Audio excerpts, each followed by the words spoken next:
This podcast is made possible by financial support from our listeners.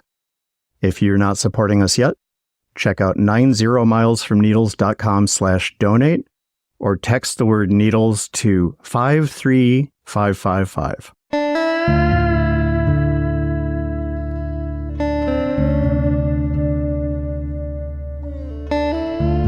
Think the deserts are barren wastelands?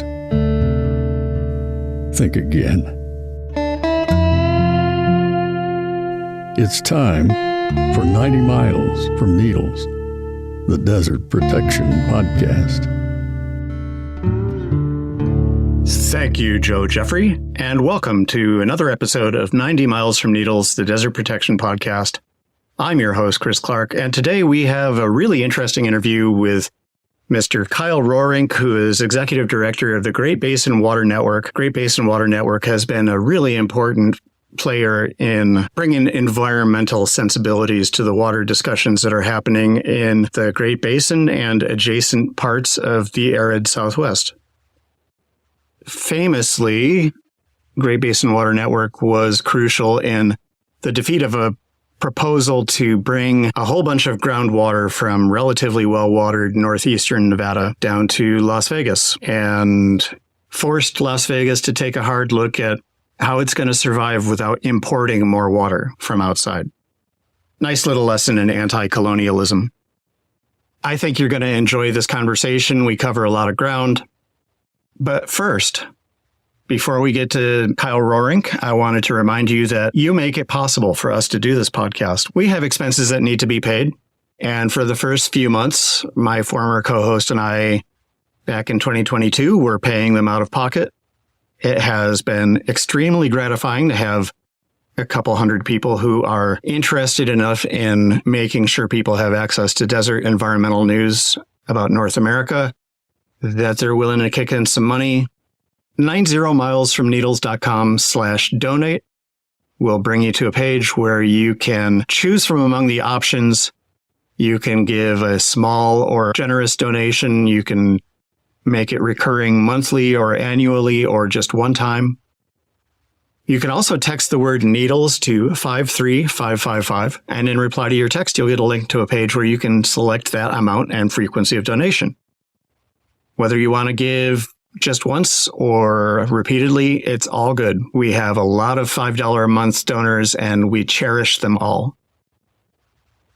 Now, let's talk to Kyle Roerink of Great Basin Water Network about the work that group is doing in the Great Basin and in the Colorado Plateau to protect precious water.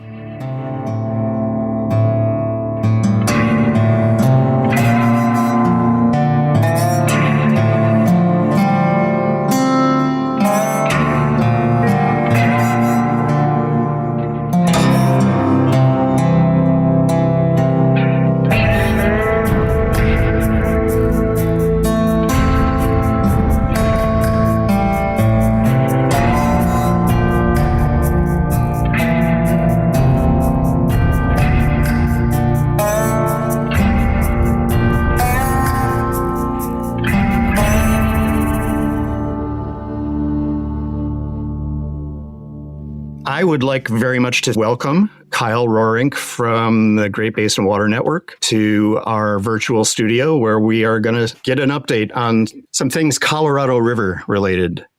Kyle, I'm really glad that you have joined us here, and it's good to see you. Chris, it's my pleasure, and you've been an inspiration for a long time, so it's an honor to be here as well as a pleasure. Did you catch any of the 45th president's remarks at Rancho Palos Verdes in California, talking about a couple of watersheds over to the left? Yeah, I'll let you explain it. Well, I'm not sure I can explain it, so let's just listen to what the former president actually said. So you have millions of gallons of water pouring down from the north with the snow caps in Canada and all pouring down. And they have essentially a very large faucet. And you turn the faucet, and it takes one day to turn it. It's massive. It's as big as the wall of that building right there behind you. And you turn that, and all of that water goes aimlessly into the Pacific. And if they turned it back, all of that water would come right down here and right into Los Angeles. They wouldn't have to have people not use more than 30 gallons and 32 gallons. They want to do that. They're trying to do that. And you have so much water, and all those fields that are right now barren, the farmers would have all the water they needed. And you could revert water up into the hills where you have all the dead forests, where the forests are so brittle. Because no place is like California. I go to Austria. The head of Austria tells me, we have trees that are much more flammable than what you have in California. We never have forest fires because they maintain their forests. And you have all that water that could be used as water, what they call water flow, where the where the land would be damp. My question to you is, do you know where this big faucet is, and is there any way that we can get access to it? I've been banned from that big faucet. They just won't let me in. So, yeah, there's a big faucet somewhere that only certain politicians know about. And I've tried getting access. It's like being on the Nevada test site, barbed wire everywhere and people with machine guns. So you get close, they just, we'd be a shoot away. Yeah, I think technically what he described would actually be a valve rather than a faucet. Floodgates or something like that. I think the point that was interesting was that the 45th president was implying that you could have large scale interbasin transfers of water without consequence. Right. And that there is water available somewhere. And again, it always goes back to availability. And he was focusing on Central Valley related sources. And I just thought, I don't think he understands how the state water project works or the Central Valley stuff even works and which way the rivers flow off the mountains. But it goes back to this notion of availability. And people think that, the winter of 2023 was pretty big, but it doesn't last that long in the grand scheme of things. Mm-hmm. Even if you had reservoir storage built out.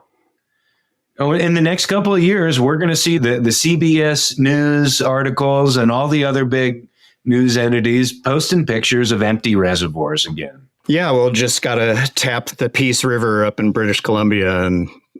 Yeah, just bring it. There won't be any consequences. Yeah, maybe some grizzly bears will ride on rafts all the way down and repopulate the Sierra.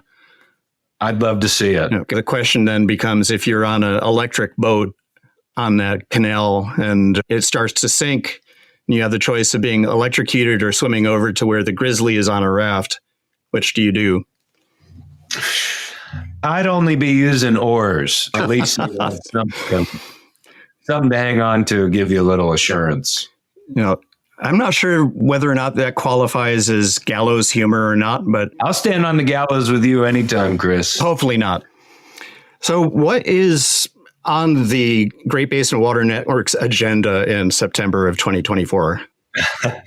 Yeah, what isn't on Great Basin Water Network's agenda? And I think right now we are dealing with what I believe to be a precedent-setting lithium mine near the banks of the Green River, the Colorado River's largest tributary, in the town of Green River. Our organization, really, the genesis of it began with a proposed bridge between the Colorado River Basin and the Great Basin and the Las Vegas pipeline, which would have exported groundwater from eastern Nevada near Great Basin National Park into Lake Mead for Las Vegas sprawl and growth and things like that. And afterwards, the organization started digging in. And once you understand the connections between the two watersheds, you understand the inherent problems that they both face simultaneously. And so in the case of this lithium mine, what's interesting is that it's a proposed DLE project, direct lithium extraction project. This is a technology for lithium extraction that boasts a consumptive water use that is 0 or 100% non-consumptive, however you want to describe it. Basically taking the brine, getting the lithium out of it, and then re-injecting it into the ground? Correct. This company, it's called Anson Resources, and it has a couple of subsidiaries on the Colorado Plateau. and they are proposing to drill 10,000 feet deep to extract the brines, extract the lithium and other minerals, and then pump it back into the ground, into different geologic layers. And from our perspective, the site in Green River, there's a lot of agricultural around, there are residents around, and it's an unproven technology on the banks of the Colorado River's largest tributary. We were in regulatory hearings with the Bureau of Reclamation late last fall, and it was so ironic because we were both saying the same things. And I was there with my dear friend John Weissite from Living Rivers, one of the great Colorado River advocacy NGOs working today. And the Bureau was saying the same things that we were. And that was, there's a lot of uncertainty about connectivity with existing groundwater supplies in the region and with the river itself. And we know groundwater and surface water in many cases are the same thing. Yeah. Now, these deep brines it's fossil water in some respects, but it's either moving somewhere or it is isolated. And then once it's gone if it is consumed. And I think the most interesting thing to me is like this mine is going to set a precedent, not just on the Colorado River for mineral extraction, but for elsewhere throughout the Great Basin. Utah's parts of the Great Basin, Nevada's parts of the Great Basin. There aren't DLE projects anywhere else right now. So for us, we got involved because that groundwater precedent, we know there are mine proposals all around near Great Basin National Park. There are other proposals near Canyonlands and Arches that people I work with really care about, that I, as an American, care about. And again, what's the precedent going to be? So we've been engaged with that for more than a year. And unfortunately, late last week, the Utah State engineer approved water rights for that mining operation. And now we're talking with the attorneys about next steps. And I think we know that this isn't going to be the first and last of these. There's going to be more coming down the pike. So we're just very interested in making sure that we get the best precedents, the best standards, because Western water law did not really foresee this type of extraction whenever lawmakers were creating the laws that we currently live by today. So we need to be careful and exacting, and we can only do the green energy transition once. There's no room for error. There's no margin for error.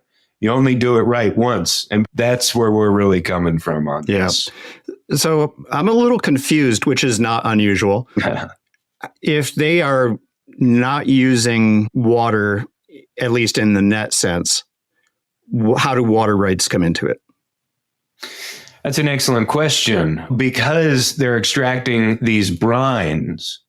And so the regulators in Utah, water regulators in Utah, have to answer a couple questions whenever an applicant comes to them requesting an appropriation. They say, is water available? Will an appropriation conflict with existing rights holders?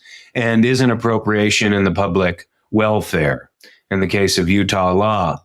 And I think there's a belief right now, at least it may change, that brine is water. And these brines have been untapped. Now, in the aquifers higher up, 500 feet deep, 400 feet deep, 100 feet deep, there is some water there, not a whole lot of it. There's connectivity with the river with that water. So what actually is available? One of the cornerstone provisions of Western water law is what is actually available, to whom and when. And that's why all these battles on the Colorado River are in vain in many cases, because we should just be talking about what is available now. So with these brines, it poses a very novel question about how we think about groundwater in the West. And companies, why they're salivating over this, is they're saying, oh boy, there's a lot of available water around. And it just so happens to have a very profitable mineral and element in it, being lithium right now, and other things, other elements as well, and minerals. But that's again, where the precedent that interests me as someone who engages in the water world is, how are we going to be thinking about availability? What these companies say is these brines are very deep. And they just say there's no connectivity at all because they're so much deeper than the aquifers that are at 400 feet, 500 feet, or 1,000 feet. And I think that is what makes this so challenging for all parties, is because what is connectivity? Right. And the challenges of understanding what's going on 1,000 feet, 2,000 feet, 3,000 feet and beyond is you could have 10 modelers lined up in a room and you get 10 different answers. So there's those issues. And then there's the issues, as I mentioned earlier, this company in particular wants to re-inject into a different layer of the aquifer. So what does it mean to actually be consumptive in addition to what is available? Right. These are novel situations. These are new. These are things that water law didn't foresee. And that's what make them very important. And I think we've just taken a position that it's good to be engaged on these things. It's good to be challenging regulators. It's good to be holding regulators accountable to the best standards that we can under the existing law. The idea being that if you're re-injecting the brine, but it's going into a different aquifer or a different section of the overall aquifer, there's actually an argument to consider that consumption because you're taking it away from someplace and not putting it back. That's correct. And that's correct. The fact that it's not flowing down the Colorado to Yuma to add to their salt load is irrelevant. Yeah. Yeah. And that's one of many issues. I think the issue of connectivity is one, because also there's an old uranium mill at this site. And that aquifer that exists there, that goes 400 or 500 feet deep, it's radioactive. The tailings pile had leaked and seeped into the groundwater over the years, so you have radioactive water there. So is it in the public welfare to be drilling deep wells through a radioactive aquifer to access these brines right next to the river in an area where the geology is gaseous? It's gaseous and it's a bit volatile, I guess you could say. What do you mean by that? It is high pressure, very high pressure systems, high pressure gases. It's called the paradox formation. And these high pressure gases, methane is a hallmark of the geology. And so we had said that, hey, there's potential for blowouts here. And sure enough, when the company was drilling its test well, there was what we described as a blowout. They don't describe it as a blowout. I don't know what the technical word, but water was gushing everywhere. And there was major concern about whether or not it would get into the river. It didn't get into the river, but it was a mess. Mm-hmm. And it proved our point that this is a volatile formation that you're drilling through. I'm always thinking about when companies are coming in making promises for new appropriations, that standard. Is there water available? Will there be conflicts with existing rights holders? Is it in the public welfare?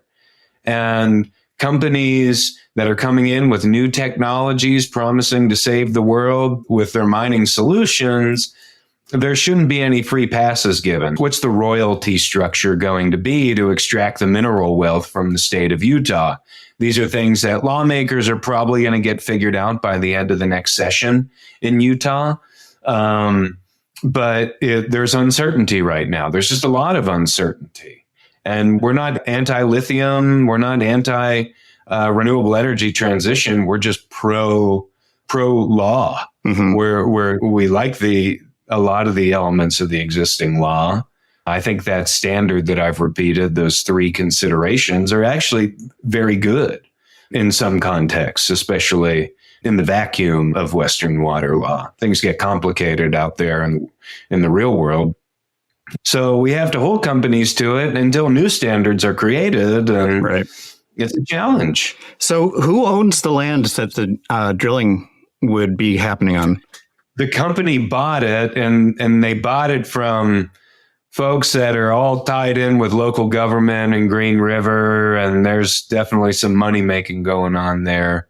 So a lot of the operation is on private land, which the company did that on purpose because they didn't want to be dealing with the BLM and other agencies, because you do have a DOE legacy management site right there because of the old uranium mill.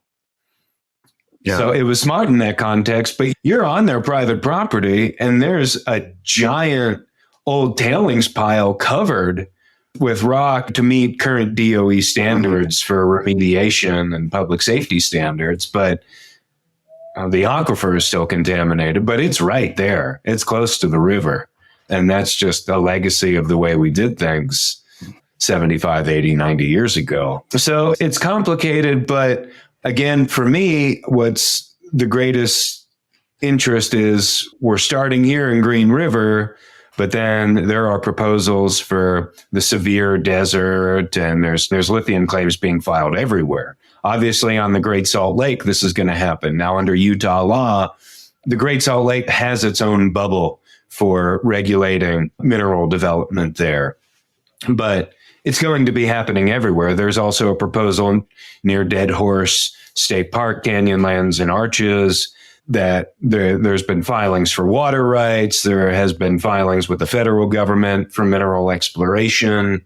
So it's coming, and we're tracking it because I think nobody cares about groundwater as much as we do at the Great Basin Water Network, and Nevada and Utah are our territories. We're going to stay on it, and happy to answer any questions from your listeners. They can reach out to us, and we'll just let them know we're going to do the best that we can. If only we had as much money as everybody else. That's a problem. There's a whole lot of money that you can make in destroying the desert. Yeah. But not too much in saving it. And especially in the West Desert of Utah, near the Nevada border, these are the places that are often thought of as wastelands. These are the places where past administrations, the Carter administration, wanted to put whole missile transportation systems. And this is where the solar plant goes so hard in the West Desert and in eastern Nevada. And you look at the folks on the coast, and they may not think much about these places, but this is where the biodiversity is. This is where the people are. This is where families are. This is where the traditional cultural knowledge is for a lot of indigenous communities. And we shouldn't forsake that, so then everybody can have a little less guilt whenever they turn on their big screen TVs or charge their electric cars. And it's difficult. Yeah. Sort of a side note, you definitely brought back some memories with a mention of Carter and the MX missile program in the West Desert. I actually got arrested at the White House in 1981 protesting the MX missile program. So, Chris, that's why we're of the same ilk. So many of my board members were fighting the MX on the ground, and they're kind of quote unquote forebearers were doing it. And so we're all just, we're just the next generation. I am, and folks like Patrick Donnelly and I in Nevada and Utah have looked to the MX crew and gotten a lot of inspiration from them, especially about how we collaborate. And I think what makes our fights all over the West interesting, at least from the Great Basin Water Network's perspective, is we've been able to work with uncanny allies. In Green River, it's melon farmers. Mm-hmm. That we've been working with. And for your listeners, if they've never had a Green River melon around this time of the year, you're in for a treat.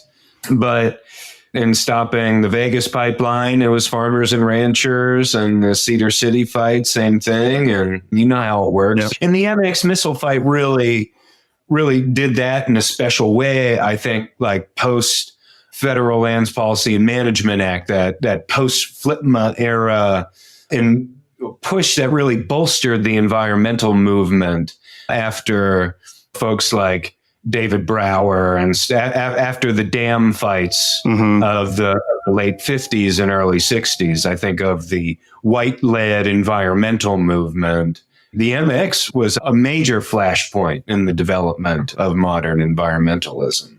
But one, again, that doesn't get the attention that it deserves today. Yeah. In my humble opinion, but I love a lot of people who were out there.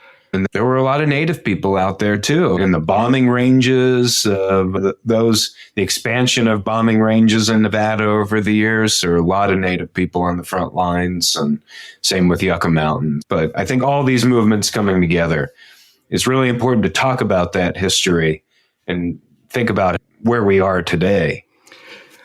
What's going on with new dams and diversion projects in the Colorado watershed these days?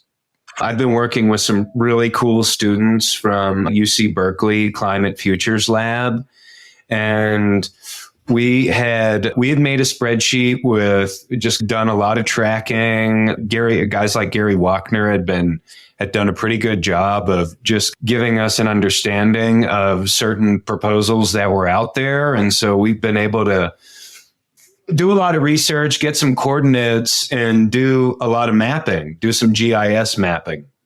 And so we got like a grand total of between 35 and 40 proposed new dam and diversion projects in the Upper Basin and the Upper Colorado River Basin, totaling more than 1 million acre feet of new dams and diversions.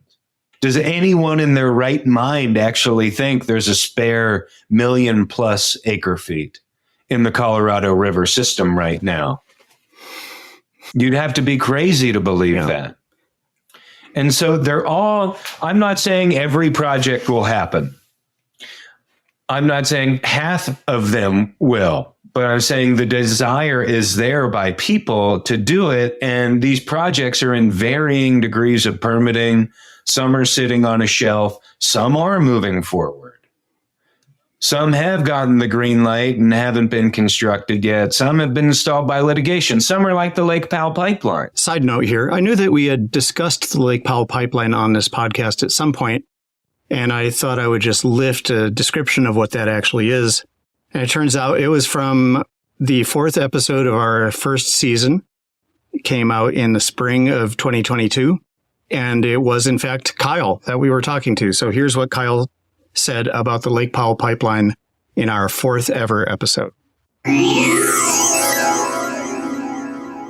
Yeah, Lake Powell pipeline is a bonkers idea where folks in southern Utah want to put a new straw in Lake Powell to serve Washington County and southwestern Utah, and Kane County as well would inevitably be a part of it. That project is essentially designed to serve St. George, the worst water wasting community in the western U.S. And everybody there has a green lawn. There's a number of golf courses, and they wanted to take out 28 billion gallons of water a year from the Colorado River. There was a federal and environmental review that came out in the summer of 2020. And there still hasn't been a record of decision or a supplemental environmental review released on that because the opposition to it was so overwhelming.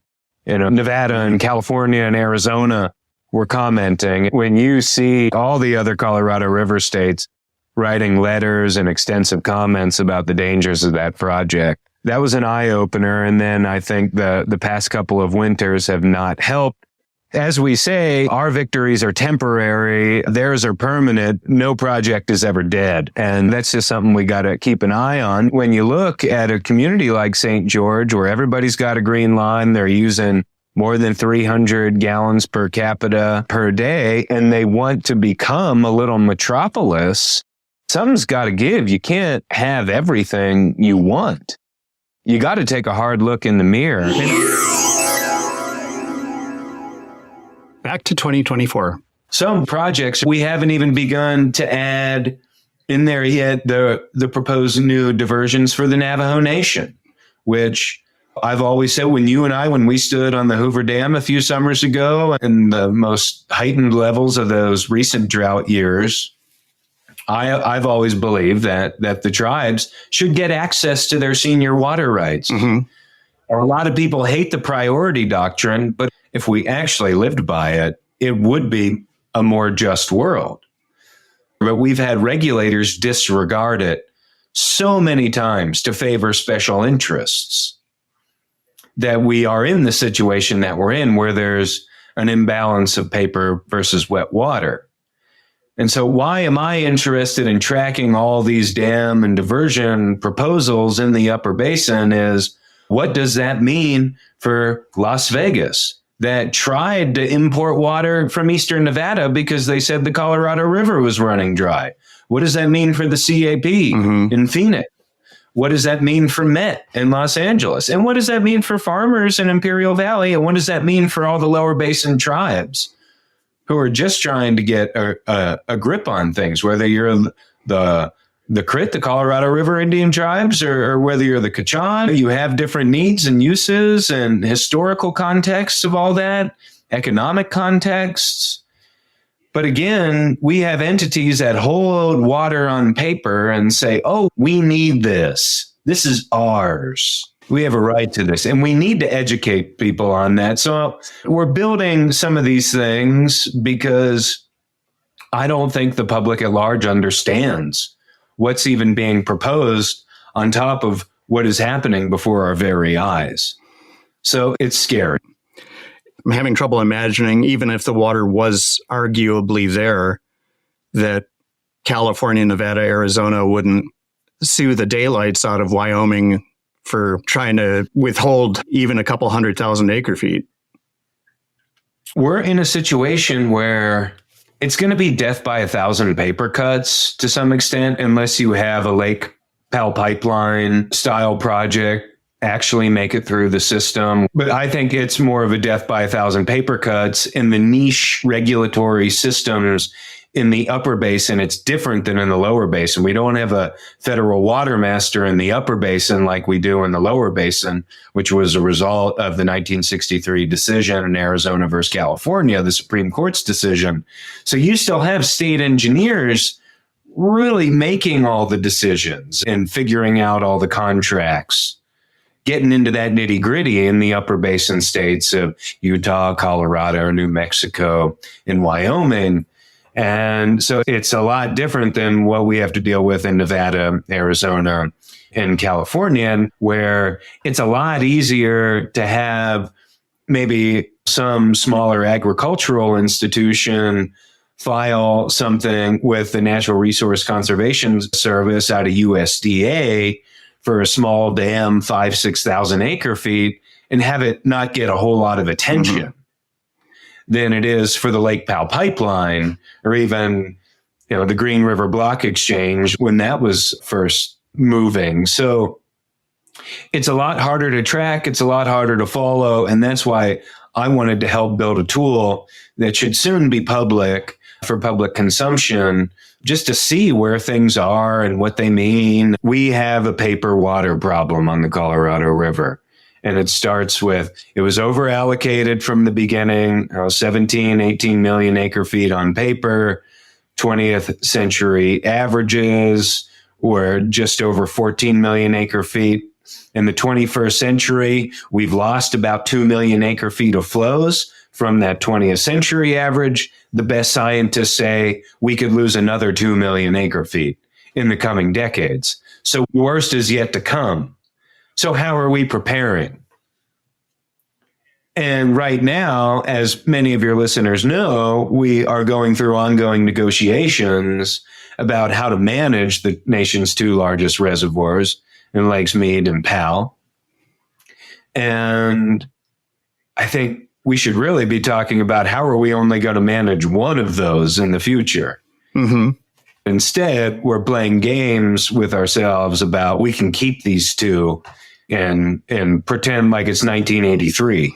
Are you talking about the proposals to drain Lake Powell and store the water in Mead? Yeah, absolutely. The reconsultation of the interim guidelines is likely just to focus on Powell and Mead. There are some greater watershed discussions about what could be included. We're looking forward to seeing a draft EIS on that.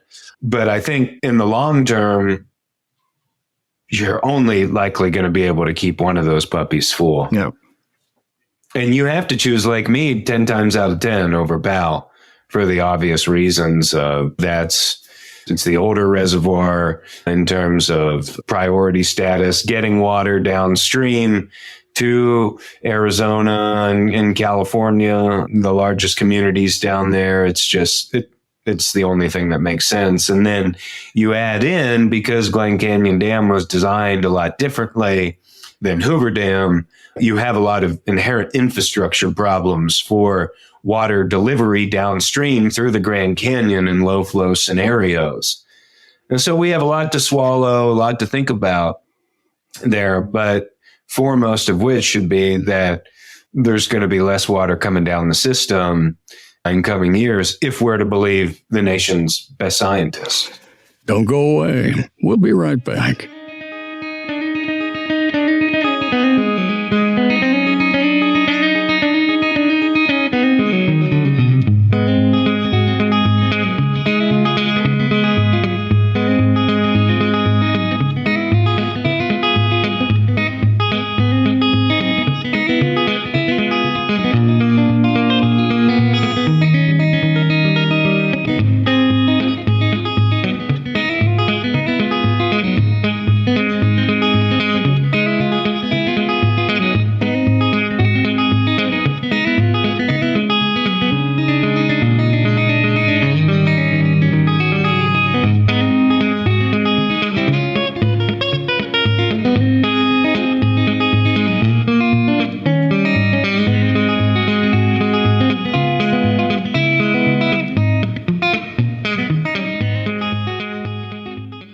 You're listening to 90 Miles from Needles, the Desert Protection Podcast.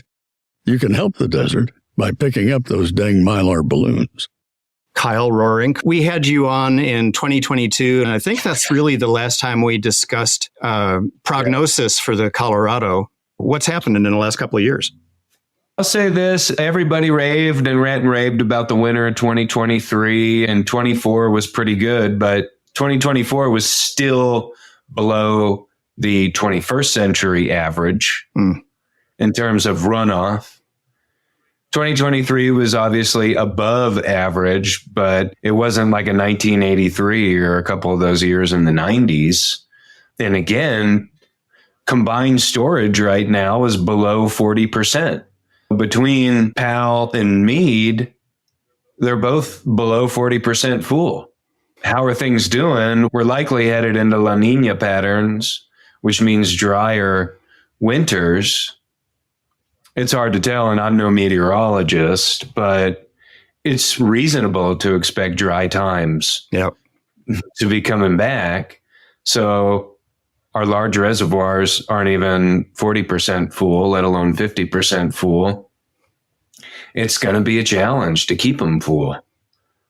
So there's going to have to be sacrifices, and I don't necessarily know what the best things are to be on the chopping block, except a lot of this stuff at Lake Powell. Glen Canyon Dam should have never been built, but it's a sacred cow for the Bureau, and they take great pride in that dam.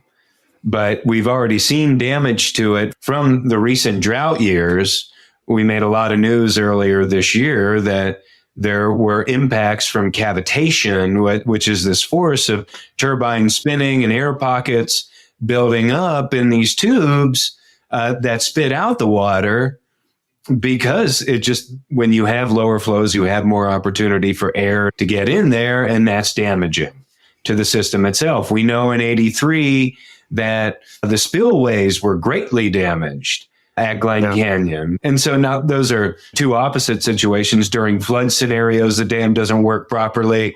During really dry scenarios, the dam doesn't work properly. So maybe Mother Nature is telling us something. I think folks like John Weissite with Living Rivers at Glen Canyon Institute have done a lot of work over the years. Mike Dehoff with the Returning Rapids Project have been educating all of us about what happens, what the world could look like without the dam. And my interests there go back to, I always want to make sure that Las Vegas is getting its water supply, and the people in cities are getting their water supplies, and in rural communities in the lower basin and the Grand Canyon. But that piece of infrastructure poses an impediment for us in the long term. Yeah, it's interesting to see all of the different, I don't want to say subsidiary issues, because they're arguably quite important for the people that have to deal with them. The degree to which all these sort of unexpected aspects of our life in the desert rely on assumptions about the Colorado. The superintendent of Lake Mead NRA, National Recreation Area, is having to contend with people driving from the boat launches down to where the water actually is and getting stuck, causing resource damage, both natural and cultural resources, and having to do search and rescue on these folks who get their Toyota Tundra stuck up to the floorboards in old mud just because the infrastructure didn't anticipate the reservoir ever being that low. And it's interesting just to look at all the different things that we rely on our assumptions about the Colorado for. If I had time, I would drive around Glen Canyon NRA and Mead NRA and do a stranded asset tour, because we have millions and millions of dollars worth of infrastructure that's just completely useless and will be completely useless for years to come because of our either arrogance, ignorance, naivete, whatever you want to call it. And driving around Lake Mead NRA with former Superintendent Alan O'Neill you just start doing back of the napkin math on how much money that we spent over the years to try and put Band-Aids over the gunshot wound of making it seem like everything's normal. It's a new boat ramp here, new boat ramp there, new campsites here, new campsites there. And the river just keeps telling us, like, you're just going to have to keep going lower and lower. And it's just all the signs are there. All the signs are there. I think what's interesting about this past winter is we had a well above average snowpack. I was in the 120s, 130s, but then we get that below average runoff. Sublimation, soil moisture deficits, the albedo effect. We have more dust on snow, so it's melting faster. Earlier runoffs, greater evaporation. All these problems are they're becoming more and more apparent. So we'll live with it. All we can do is educate people, Chris, and people can listen to us or not. Mother Nature is the best teacher. That's actually almost a segue into what I was going to ask you to tie this up, which is what brings you optimism or hope as you contend with all this? Because you've set yourself and your organization on a quixotic quest here to educate people about the Colorado and to come up with some way to live with a drier Colorado River Basin. And that's a lot of bad news there. Well, yeah, it is. And we're the Great Basin Water Network. And that's the thing is that we're doing the same thing in the Great Basin. And there's all these problems around here where places are going to get, bulldozed over for solar, and there's going to be resource arms on a watershed scale to, with all that considered on a cultural scale. But what gives me hope is the people with whom we work in both watersheds. And that's what it's all about, is the people who are willing to do the work, who are willing to sacrifice because of all the things we cherish and hold dear, for all the things that can't speak that we all love. And it's people like you and your listeners and my board members and everyone who's stood out in the desert with me and others, and folks like Delane and Rick Spilsbury fighting to protect their sacred sites, and tribal leaders all throughout the West who have been generous enough with their time to help us better understand their history, their pre-colonial history. I'm just indebted to so many people, and knowledge is what gives me hope. It's just so easy to be cynical. Yep. And all we can do is just hope that the knowledge gets to some, and we go on from there. Is there anything I neglected to ask you that I should have asked you? Oh, gosh. I think the question for the future is, how do we adapt collectively? And that's going to be our challenge, how we each as individuals put the onus on ourselves to adapt. And that's just not saying, okay, I'm not going to water my lawn or something, but how do we collectively transcend? That's the challenge. It's the individual versus the collective. And how do we become more of a collective again? That's what I'm interested in trying to figure out, and need to get better at doing that. But I'm happy to work with anyone, and we'll figure it out, Chris. Just take time. I think that's as good a closing line as any. Kyle Roerink from Great Basin Water Network, thanks so much for joining us at 90 Miles from Needles. Thank you, Chris.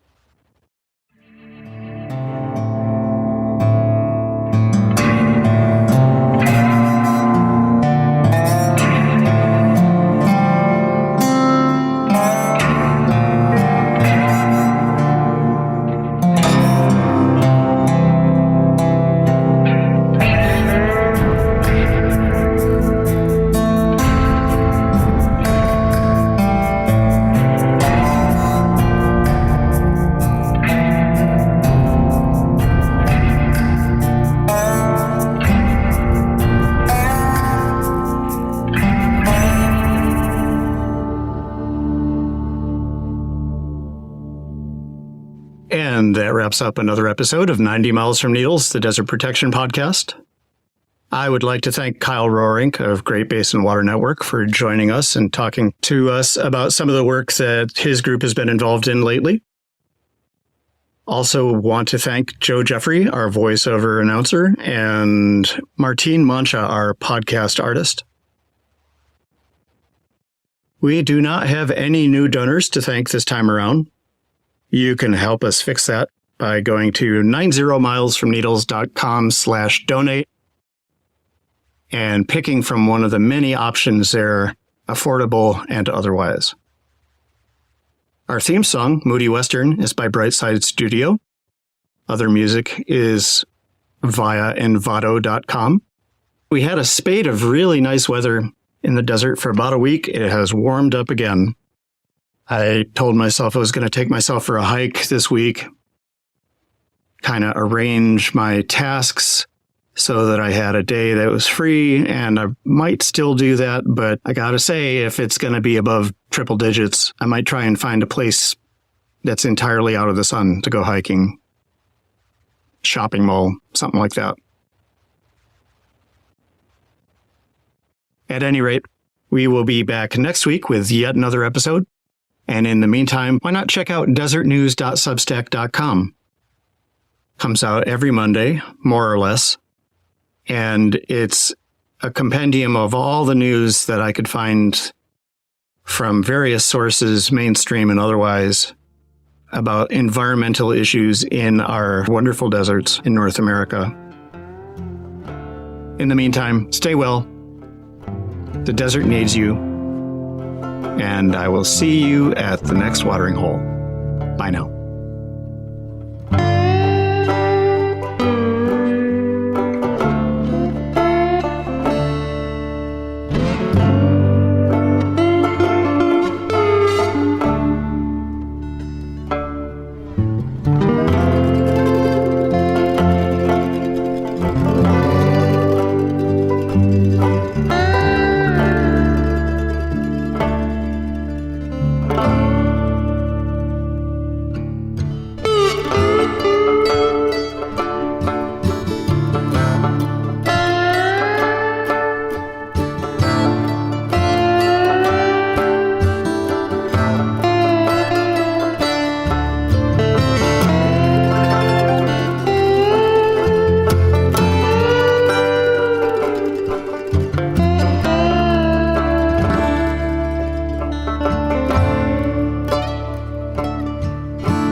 Miles from Needles is a production of the Desert Advocacy Media Network.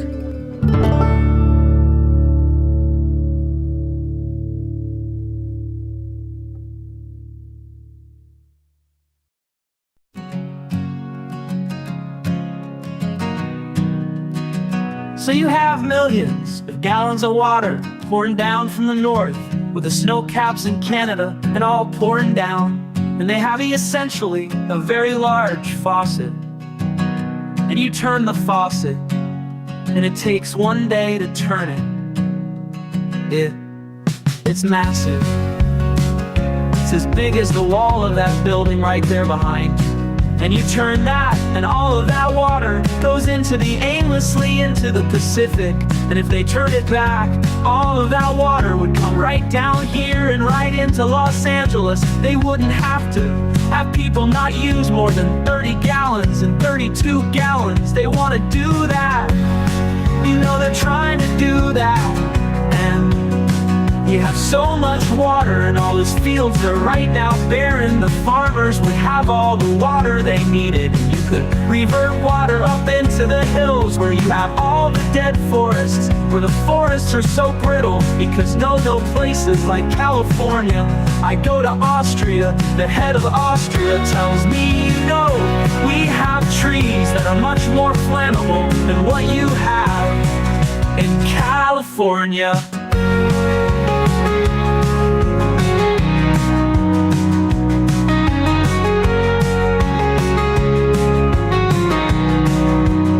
We never have forest fires because they maintain their forests. And you have all that water that could be used to as water, what they call water flow, where the war, where the land would be down.